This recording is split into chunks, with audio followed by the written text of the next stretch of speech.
I'm honored to be with you today for really this historic celebration. This was something when they asked me to do, I didn't think about it for more than about a second. I said, I'll do it. You are very special people. And let me officially say on behalf of the American people, happy 75th anniversary to the National Federation of Independent Business. I tell you, you deserve a big happy. Joining us today are some terrific people who work very, very hard, and actually they are starting to get a lot of credit. In fact, we had our highest poll numbers today. Can you believe this? So they're doing a good job. Our highest. You know the old story, when I was campaigning, I only mentioned that when we're doing well in the polls. When we're not doing well, I don't talk about it. Like all of you, you do the same thing. Secretary Mnuchin, Steve, thank you very much, doing a great job. Secretary Acosta, Alex. And Administrator Linda McMahon. Thank you, Linda. Thank you. They are fighting hard for small business and for large business. They're fighting hard for our country, frankly, each and every day, and they're doing a terrific job. Most importantly, I want to thank all of you, the small business owners who are the engine of American prosperity. And I've been saying it for a long time, but you really are. You look at even the stats, you look at the numbers, you look at the taxes that are paid, you look at the jobs, it's all about small business. So small business is really, I say this to Linda McMahon all the time, head of small business, but small business is really big, right, Linda? It's really big. For many years, Washington tried to hold you back and tear you down, crushing the American small business with crippling taxes and oppressive regulation. But all that has changed starting in November 2016.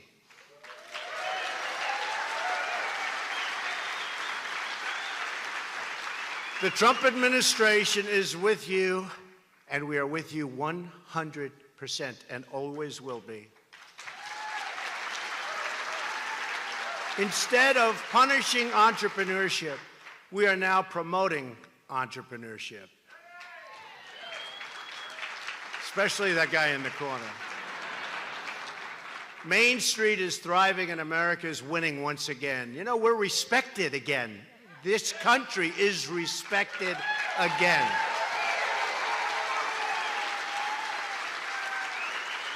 Before going any further today, I want to take a moment to address something you've been reading a lot about, the illegal immigration crisis on our southern border. It's been going on for many, many decades and many years, and it has its ups and its downs, and all we need is good legislation, and we can have it taken care of. And we have to get the Democrats to go ahead and work with us, because as a result of Democrat-supported loopholes in our federal laws, most illegal immigrant families and minors from Central America who arrive unlawfully at the border cannot be detained together or removed together, only released. These are crippling loopholes that cause family separation, which we don't want. As a result of these loopholes, roughly 500,000 illegal immigrant family units and minors from Central America have been released into the United States since 2014 at unbelievably great taxpayer expense. Nobody knows how much we're paying for this monstrosity that's been created over the years. Legislation that nobody has any idea what they're doing. They don't even know what it means. And you have to see this. It's a mile high. Child smugglers exploit the loopholes, and they gain illegal entry into the United States, putting countless children in danger on the perilous trek to the United States. They come up through Mexico. Mexico does nothing for us. You hear it here. They do nothing for us. They could stop it. They have very, very strong laws. Try staying in Mexico for a couple of days. See how long that lasts. Okay?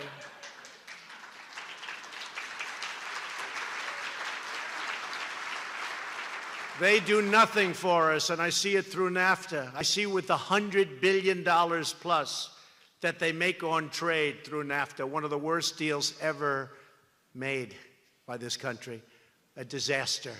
And we're trying to equalize it. And it's not easy, but we're getting there. It's not easy.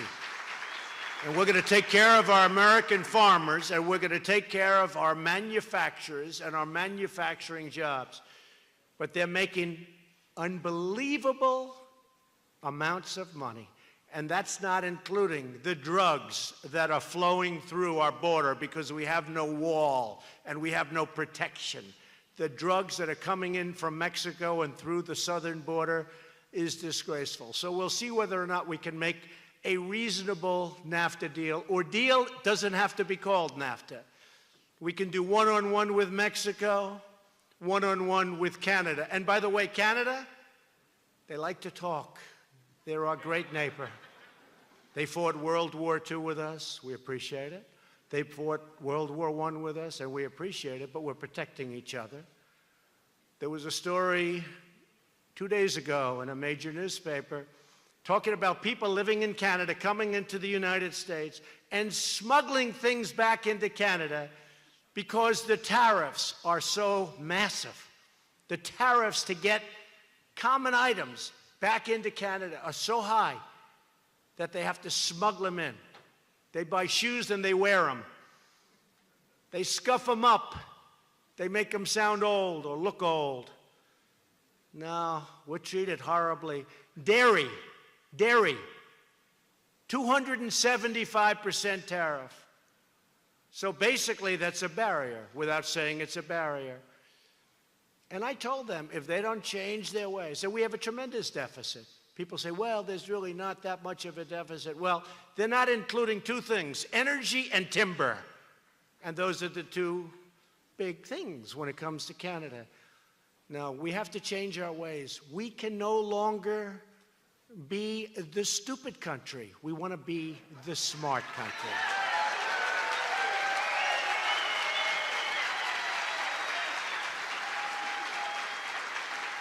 So hopefully,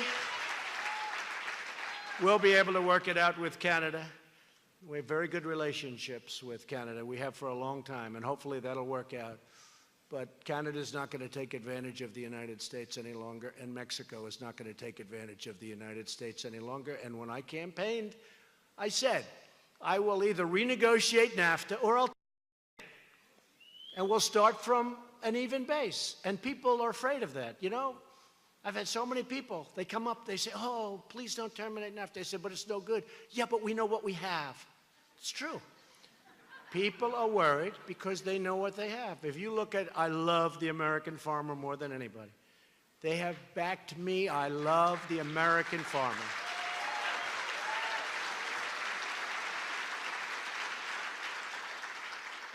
And by the way, I'll tell you in a little while because it's in one of my notes, the American farmer virtually will not have to pay any more estate tax on their farms when they pass away and they want to leave it to their children. And that goes for almost all small businesses. You won't have the estate tax to pay anymore, which was crippling. That was in our bill.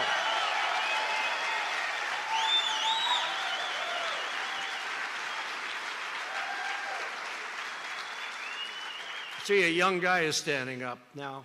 He's too young to be leaving it, so that means he's a beneficiary. I don't know. Don't act too happy. There's a wealthy father there. Don't act too happy. Is that your father? Oh, wow. The answer is yes. Okay. And you know what? You're both happy, okay? You're both happy, and I'm honored to have done it because it was destroying the estate tax, small businesses, and farms, destroying them.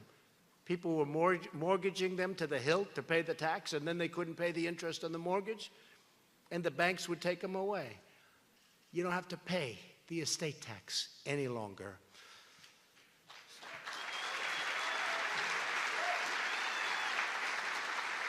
In most cases. In other words, loopholes. Yeah, if your farm's really big, you start to pay. But it's a pretty big level, you know that, pretty big. That would have to be a pretty big farm. These loopholes have created a massive child smuggling trade. Can you believe this? In this day and age, we're talking about child smuggling. We're talking about women smuggling in this day and age. The worst it's been in history, because the internet has led to this. You think back 200, 500, 1,000 years ago, the worst it's ever been. Women smuggling, child smuggling. Since last year, child smugglers, who are very, very sophisticated, they've learned the loopholes in this horrible, rotten system that the Democrats have to help us fix, because we need the votes. We could have the Republican votes, 100%. We still don't have enough votes. People don't understand that. We need Democrat votes to get it fixed. These smugglers know these rules and regulations better than the people that drew them. As a result, there's been a 325% increase in minors and a 435% increase in the smuggling or attempted smuggling of families and minors into our country. We're stopping them all the time by the thousands, but they still get through. We have no wall. We have no border security. Without a border, you don't have a country. You don't have a country.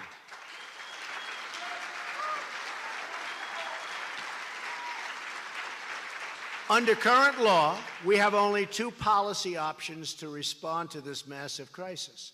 We can either release all illegal immigrant families and minors who show up at the border from Central America, or we can arrest the adults for the federal crime of illegal entry.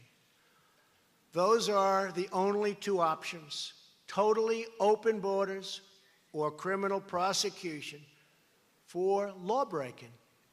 And you want to be able to do that. We don't want people pouring into our country. We want them to come in through the process, through the legal system, and we want ultimately a merit-based system where people come in based on merit.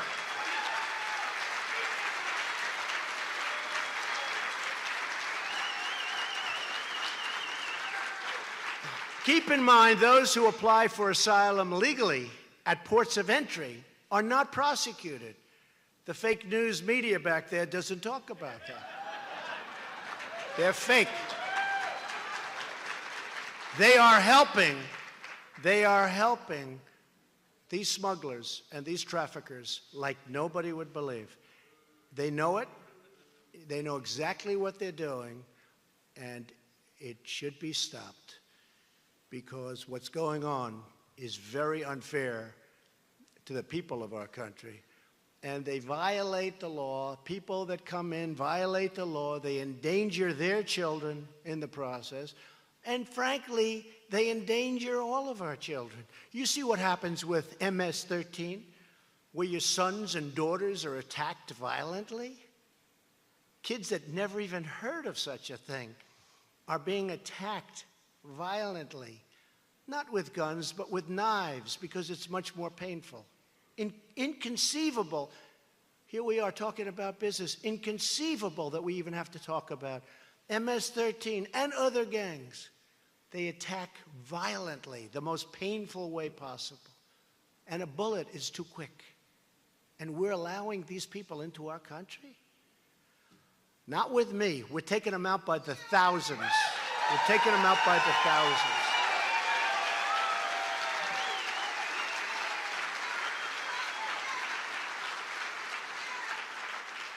So what I'm asking Congress to do is to give us a third option, which we have been requesting since last year: the legal authority to detain and promptly remove families together as a unit. We have to be able to do this. This is the only solution to the border crisis.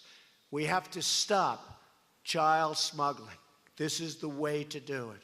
And ultimately, we have to have a real border, not judges. Thousands and thousands of judges they want to hire. Who are these people? When we vet a single federal judge, it goes through a big process. Everybody that's ever met her or him, they come, they complain, they don't complain, they say he's brilliant, she's brilliant, he's not smart enough to be a judge. Now we're hiring Thousands and thousands. What country does this? Judges. I won't say it. I refuse to say it. I hope they picked that up back there. They won't. No, seriously, what country does it?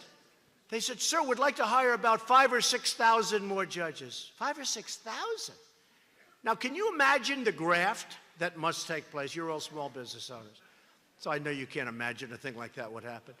But here's a guy, they say, could you please be a judge? Come on, get it. They line up to be a judge. It's horrible. We don't want judges.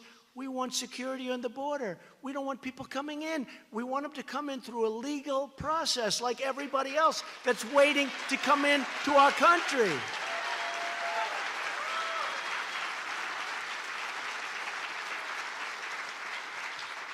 And it got so crazy that all of these thousands, we now have thousands of judges, border judges, thousands and thousands. And by the way, when we release the people, they never come back to the judge anyway. They're gone. They're in your system. That's it. If they're good, that's great. And if they're bad, you'll have killings, you'll have murders, you'll have this, you'll have that, you'll have crime. You'll have crime. And remember, these countries that we give tremendous foreign aid to in many cases, they send these people up, and they're not sending their finest. Does that sound familiar? Remember I made that speech and I was badly criticized? Oh, what's so terrible what he said. Turned out I was 100% right. That's why I got elected.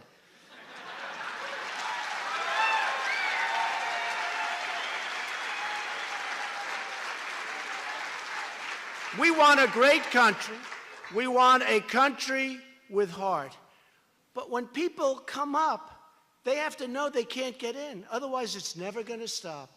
Whether it was President Bush, President Obama, President Clinton, same policies. They can't get them changed because both sides are always fighting. This is maybe a great chance to have it changed. But one of them says, we want to hire 5,000 more judges. I don't want judges. I want border security. I don't want to try people. I don't want people coming in. Do you know if a person comes in and puts 1 foot on our ground, it's essentially welcome to America, welcome to our country. You never get them out because they take their name, they bring the name down, they file it, then they let the person go. They say, show back up to court in 1 year from now. 1 year. But here's the thing. That in itself is ridiculous. Like 3% come back. The other thing they have is they have professional lawyers. Some are for good, others are do-gooders, and others are bad people. And they tell these people exactly what to say. They say the following. They write it down. I am being harmed in my country. My country is extremely dangerous. I fear for my life. Say that. Congratulations. You'll never be removed. This is given to them by lawyers who are waiting for them to come up. And they're not all bad people. They're impractical people. But in a way, that's cheating because they're giving them statements. They're not coming up for that reason. They're coming up for many other reasons, and sometimes for that reason. There's been a 1,700% increase in asylum claims over the last 10 years. Think of that. Think of that. We're a great country, but you can't do that. Smugglers know how the system works. They game the system. They game it. It's so easy for them. They're smart. They didn't go to the Wharton School of Finance. They did. But you know what? They're really smart. The United States has just surpassed Germany as having the most asylum seekers of any nation on earth. Can you imagine that? Can you imagine? And Germany, we talk about Germany. They allowed millions of people in. And by the way, their crime from the time they started is up more than 10%. And that's one of the reasons it's at that level is because they don't like reporting that kind of crime. So they put it down as different kind of crime. But their crime is up more than 10% since they started taking them in. I heard somebody said that crooked Hillary Clinton was questioning that statistic. She said, "It's not true. It's not true." Didn't she already have her chance? I mean,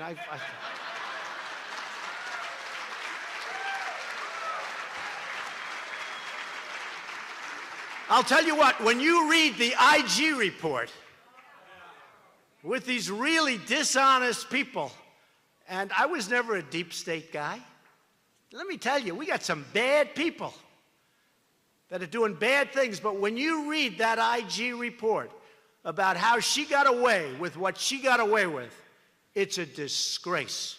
It's a total disgrace.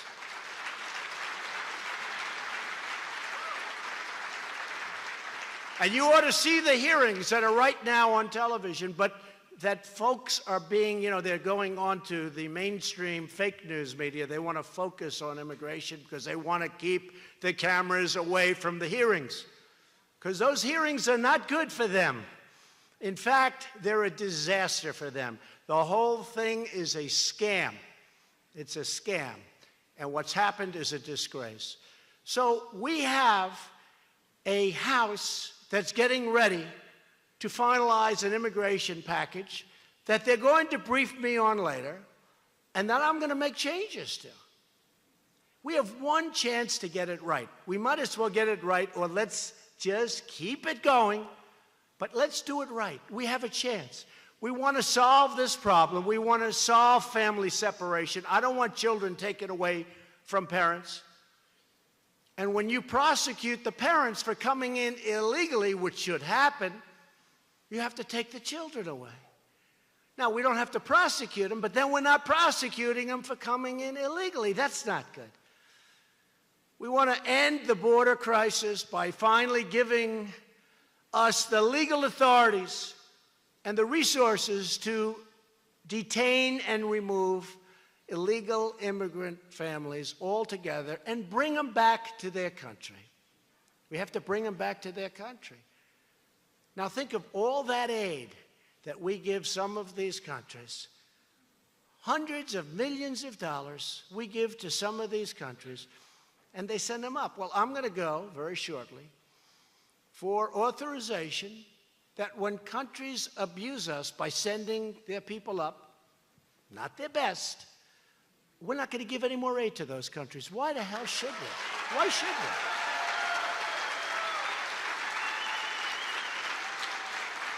So this is a responsible, common sense approach that all lawmakers should embrace, Democrats and Republicans. And remember, we need the Democrats. People say, oh, you have the majority. Well, in the Senate, we have one, but you need 60.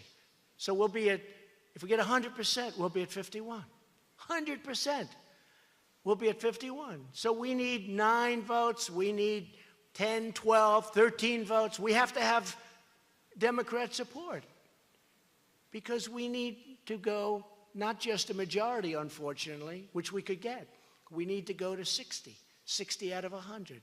We need Democrat support. They don't want to give it because Democrats love open borders. Let the whole world come in.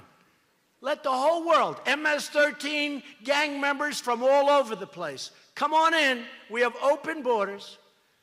And they view that possibly intelligently, except that it's destroying our country. They view that as potential voters. Someday, they're going to vote for Democrats because they can't win on their policies, which are horrible. They found that out in the last presidential election.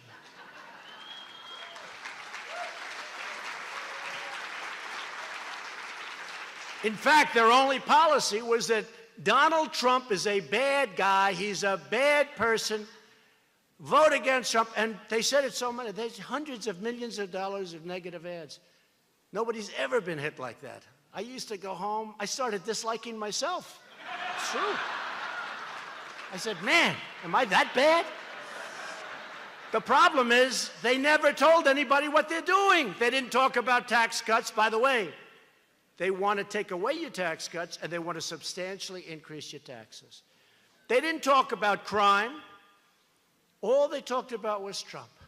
So when people got to the booth, they said, we're going to vote Democrat.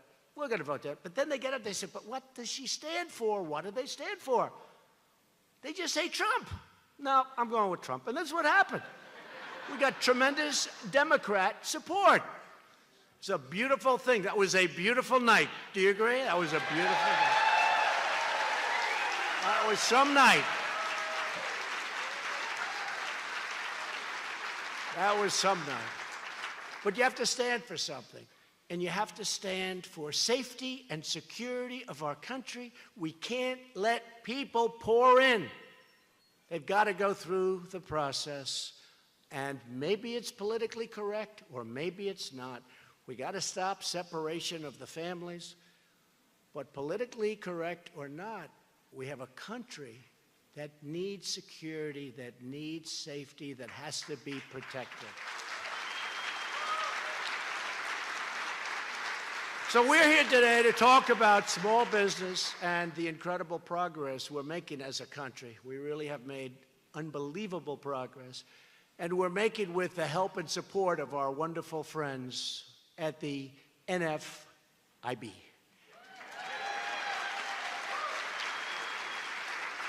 And you've heard these numbers, and if I would have said these numbers during the campaign, the fake news would have said, this is the most ridiculous. I wouldn't have said these numbers. I would have said half.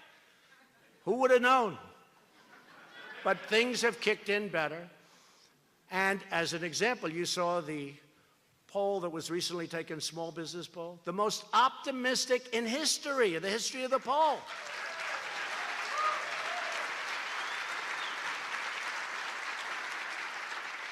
That's why I figured that probably this would be a friendly crowd. But nobody would have believed these numbers if I said them during the campaign. We have created more than 3.4 million new jobs since Election Day. 3.4 million. Think of what that means. And by the way, we do need people coming through the border. We do need people. And again, we want people, you know, I have a lot of companies moving in, big companies. You look at Foxconn in Wisconsin, they're coming in. They need thousands and thousands of people. Chrysler is moving from Mexico back into Michigan. Many car companies are coming back into our country. Many companies are coming back. They're coming back from where they went. Now they're coming back because of all of the things we've done with regulations, with tax cutting. But we need people to take care. We have the lowest unemployment rate, 3.8%. We need people. So we want people to come in, but they have to be people that can help us and can help these companies fulfill what they want to fulfill.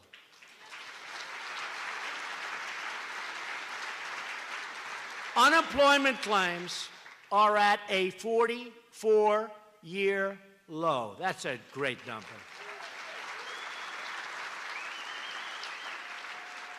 Maybe the one that makes me happiest is this. Because I remember I'd go around, I'd say, what do you have to lose? Vote for me. The Democrats have always been with you. Vote for me. They've, you know, bad education, the most unsafe parts of the country, all of these different, I'd say to the African Americans, I'd say, what you have to do, what do you have to do? Vote for me. What do you have to lose?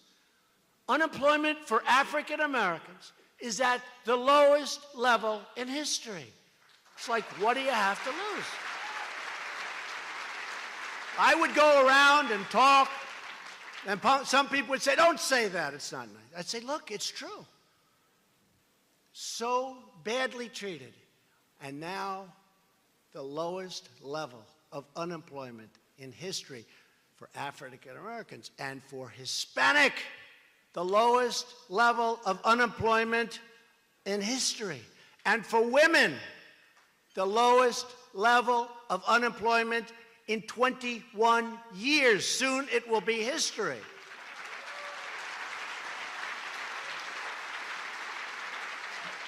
Just like I promised during the campaign, our economic policy can be summed up in three very beautiful words, words that you probably know better than anybody in this country. Jobs, jobs, jobs.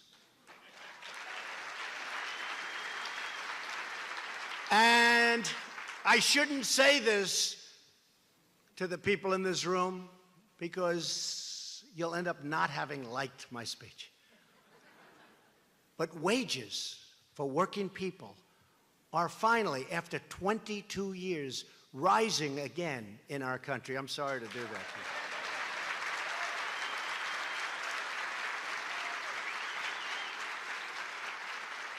It's the only thing you can hold against me, but I think you're also very happy about it, actually.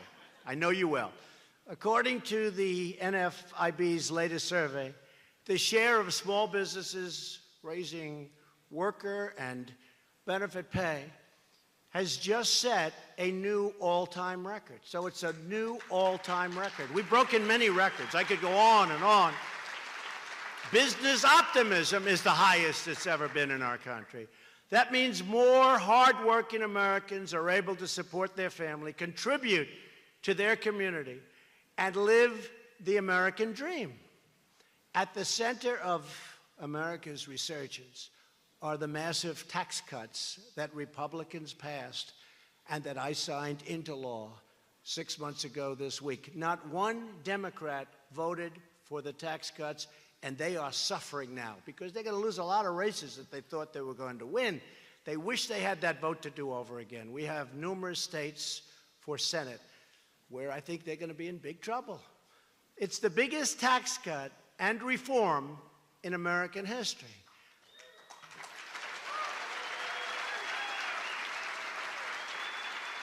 And you know the story. Not since Ronald Reagan have they done any major tax cutting. And they've wanted to many, many times. I tell this story all the time. I said, I don't understand it. Cutting taxes should not be hard to sell, right? Is there anything easier? We're going to cut your taxes, and you can't get it through. So the leadership came to my beautiful Oval Office. It is a beautiful office, great office. And they talked about the tax reform. I said, what's the word reform? What does that mean, reform? Does that mean you're going to raise taxes? What does it mean? No, sir, we have the Tax Reform Act of 2017. I said, no, I don't want to go reform. Nobody knows what reform means. Then I looked back at all of the times they tried to pass tax cuts. They don't use the word tax cuts, they use the word tax reform. I said, nobody knows what reform means. They want to know about tax cuts. They don't want to know about tax reform, where we're going to raise your taxes, where we're going to take away your businesses. You're going to take away, because tax reform, we're going to take away your farms. They don't want the word reform. They want the word tax cuts. Sir, could you give us a name? I'll give you the name. I'll give you the name. It's called the Tax Cut Bill of 2017. That's what it's called. Right?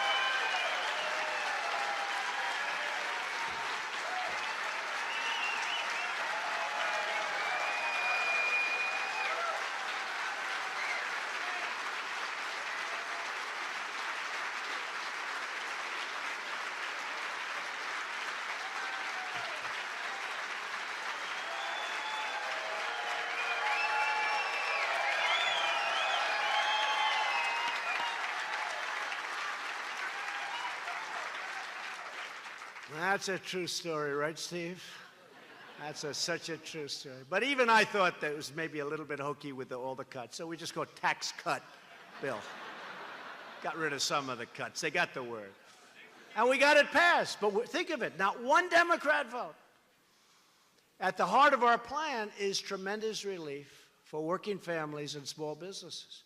A typical family of four earning $75,000 a year will see an income tax cut of more than $2,000, in some cases much more than that, slashing their tax bill in half and more.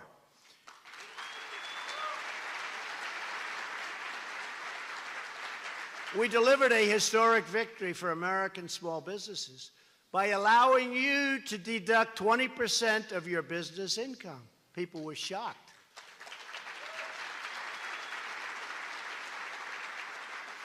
Capital investment is soaring on small businesses and big businesses because you can now immediately deduct. This, to me, is the greatest of them all. Every single penny spent on new capital equipment. 1 year, boom, deduction.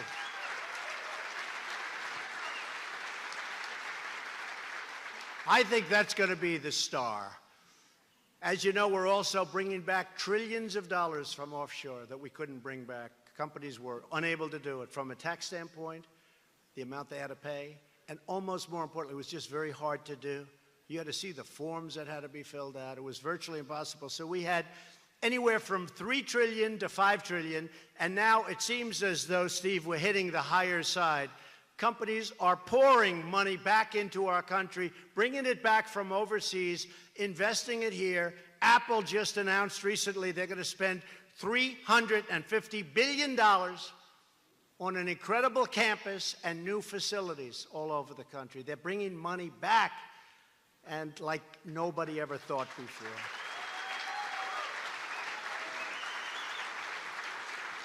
And you've heard me say, when they said $350 billion, I said, you mean $350 million? Because $350 million builds a nice plant. I know how to build under budget and ahead of schedule. I can build a beautiful plant for a lot less than $350 million. So when I heard billion, I said, no, you mean $350 million, right? They said, no. Think of what that is. I think of the total amount, they're bringing back about $230 billion, and the rest they're putting in. Tremendous investment in our country. And ExxonMobil is doing the same thing, and so many other countries are doing the same thing, different numbers. It's incredible what's happened. I still say, however, expensing, 1 year, expensing will be the star of what we're doing. We exempted more small business owners from the alternative minimum tax, which you know very well was an enormous waste of your precious time and your very hard-earned money. That was a disastrous tax. And from now on, most small business owners will be spared from the deeply unfair estate tax that I talked about. And I'm so proud of that, because you're all keeping your businesses. The family, the farms, you're keeping your businesses. As a result of all of these taxes and all of these tax cuts, American businesses now are on a level playing field with your competitors from other countries who have so many advantages, including subsidy by governments. You see what's happening with China. We have no choice. This should have been done many years ago. We have no choice. China has been taking out $500 billion a year out of our country and rebuilding China. I always say we have rebuilt China. They've taken so much. It's time, folks. It's time. So we're going to get smart, and we're going to do it right, and we're actually getting a lot of support, but we have to do something about it. Now, maybe something happens where they come and they say, we agree it's been unfair for the last 25 years, but somehow that doesn't seem to work so easily. But we're going, and we're going to make it fair. We're going to make it fair with other countries, both our friends and our enemies. And I have to say this, in many cases, our friends on trade have treated us much worse than our enemies. Pretty amazing, isn't it? But we know that when the rules are fair and you can compete, you will win against anyone, anywhere in the world. There's nobody like you. You're going to win anywhere, but you have to bring it down to a level playing field. More than 6 million workers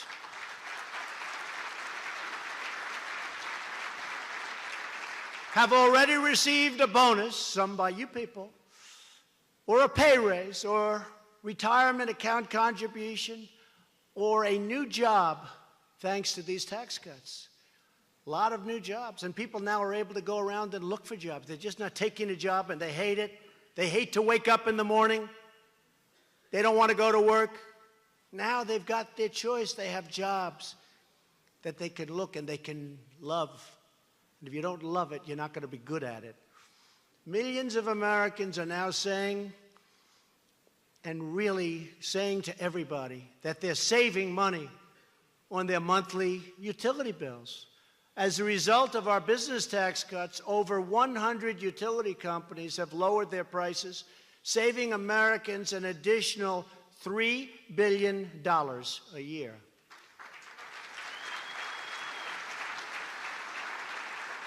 Our historic tax cuts also ended one of the most unfair taxes imaginable, Obamacare's individual mandate.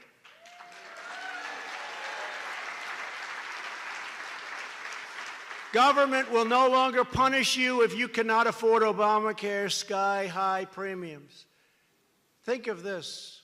You pay a lot of money to the government in order not to have to buy in health insurance. Think of that. So you're paying money so that you don't, it's a penalty. Incredibly, it was allowed. But you're paying money so that you don't have to buy health care. That was a beauty. It's over. It's gone. It's done.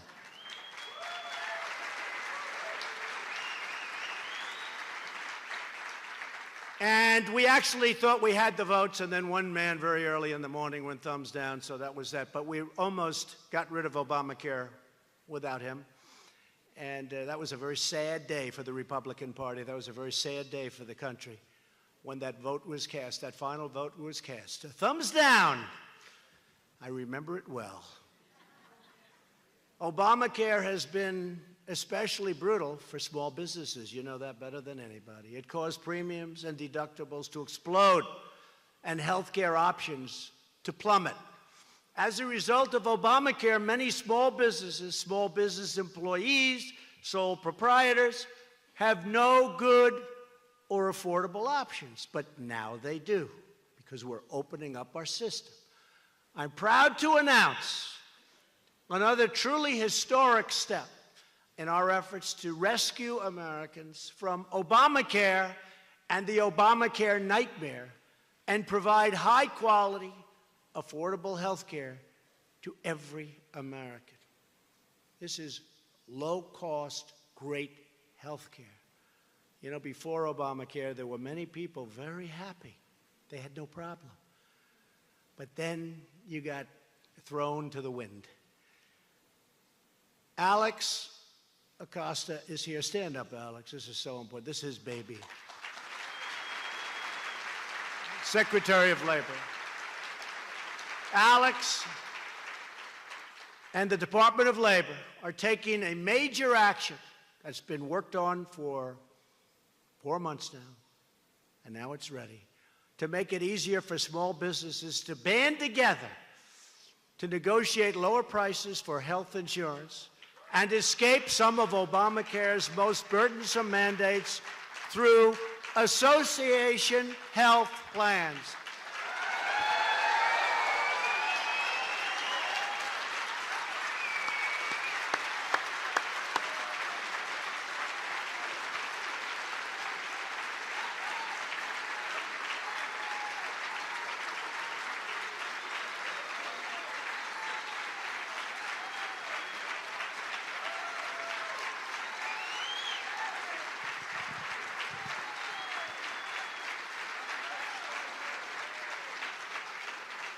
You're going to save massive amounts of money and have much better health care. It's going to cost you much less. It's going to be, I think, fantastic. And it's very comprehensive. I will tell you, a lot of people, big percentages of this country are going to be doing that. In fact, while you're in the room together, shake hands, form an association. Good luck. And in theory, the bigger the association, the better the deal you're going to make. You're going to save a fortune, and you're going to be able to give yourselves and your employees tremendous health care. I'm really honored by that, believe me. That's right.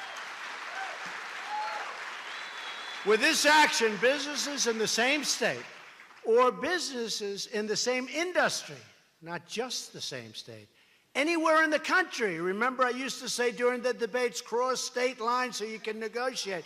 You now can cross state lines so you can negotiate.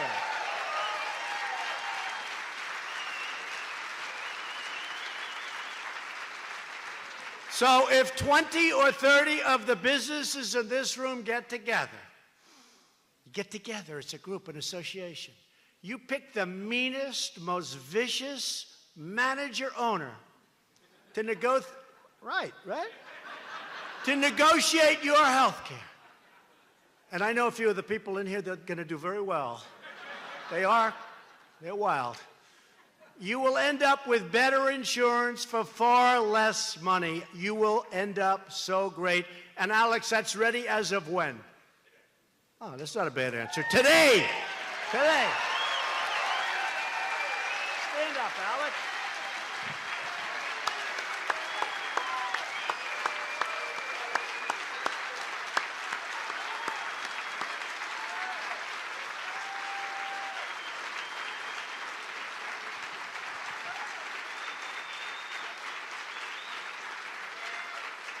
I'd call our Secretary of Labor, and they'd say, sir, he's very busy. I said, wait a minute, I'm President of the United States. What do you mean? They said, he's working on health care. I said, wow, Department of Labor, that's interesting. And that is some great plan. We love it. Thank you, Alex. Very committed to it. And he's now working on an expansion of that, including even larger groups of people. So that's really something that's also going to be very exciting. For the first time ever, sole proprietors will be able to come together and buy lower cost group insurance instead of getting ripped off by this disaster that we all know as Obamacare. These actions will result in very low prices, much more choice, much more freedom, including in many cases new opportunities to purchase health insurance. You'll be able to do this across state lines.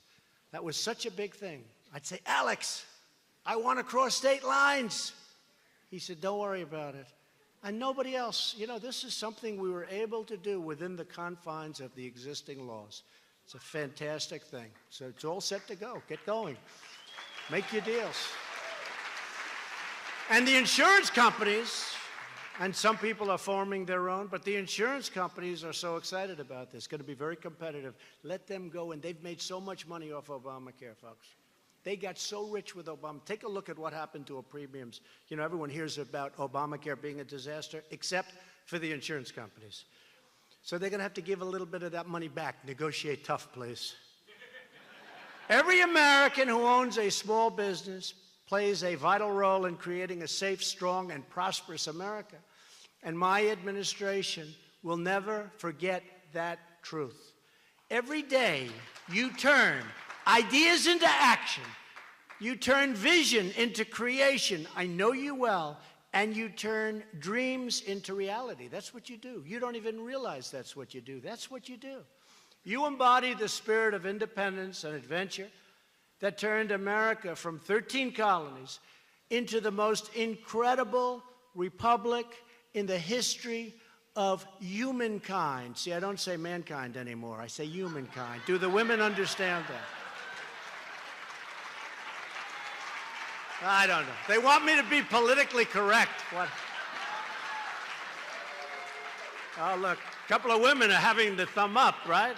You like that? You like that? Okay, that's okay. Now I'm happy about it. It's the same spirit that inspired previous generations to cross the plains and tame the wilderness and to build shining cities that touch the sky. We stand on the shoulders of American patriots who built the great highways and railroads, who dug out the Panama Canal, who won 2 world wars, and who put a man on the face of the moon. And if you see what I did yesterday with NASA, right? And you have the Air Force, and now you will soon have the Space Force, because that's where it's at, space. That's where it's at. We'll be the leader. Together, there is nothing Americans can't do, because we are one people and one family saluting one great American flag.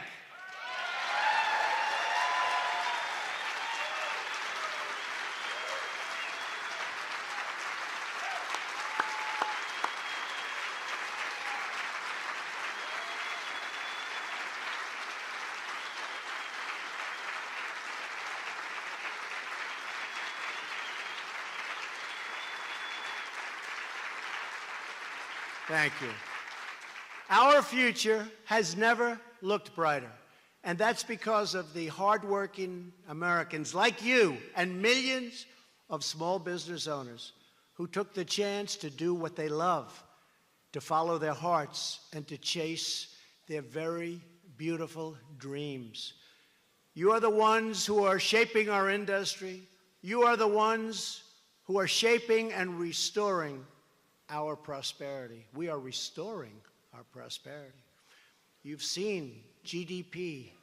You see what projections are. Who knows? But numbers that nobody ever thought possible. I look so forward to seeing some of those numbers. But you see what projections are. People are projecting numbers like nobody thought even possible, numbers that I would likewise, like I wouldn't have said on jobs, I wouldn't have said on growth, I wouldn't have said.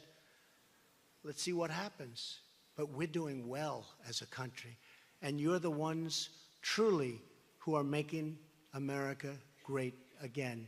So happy anniversary. God bless you. And God bless the United States of America. Thank you very much.